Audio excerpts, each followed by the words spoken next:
বীরগঞ্জে বাংলাদেশ জামায়াতে ইসলামীর কর্মী সম্মেলন অনুষ্ঠিত হয়েছে। রণজিৎ সরকার রাজ, বীরগঞ্জ, দিনাজপুর প্রতিনিধির ভিডিও চিত্রে বিস্তারিত।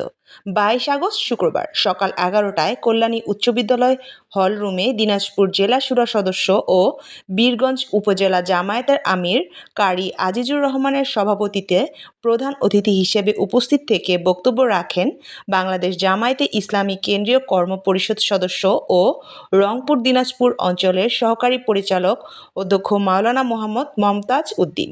বীরগঞ্জ উপজেলা শাখার সেক্রেটারি মোহাম্মদ মঞ্জুরুল ইসলামের পরিচালনায় প্রধান আলোচক হিসাবে বক্তব্য রাখেন বাংলাদেশ জামায়াতে ইসলামী কেন্দ্রীয় মজলিসে শুরা সদস্য ও দিনাজপুর জেলা আমির অধ্যক্ষ মোহাম্মদ আনিসুর রহমান।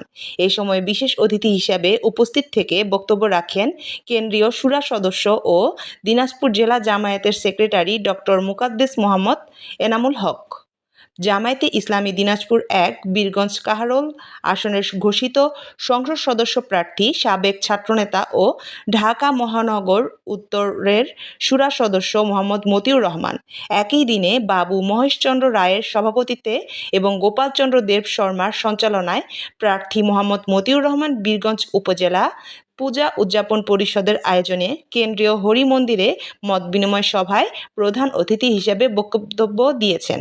কর্মী সম্মেলন বাংলাদেশ জামায়াতে ইসলামী বীরগঞ্জ কাহারোলের অনেক নেতাকর্মী অংশগ্রহণ করেন।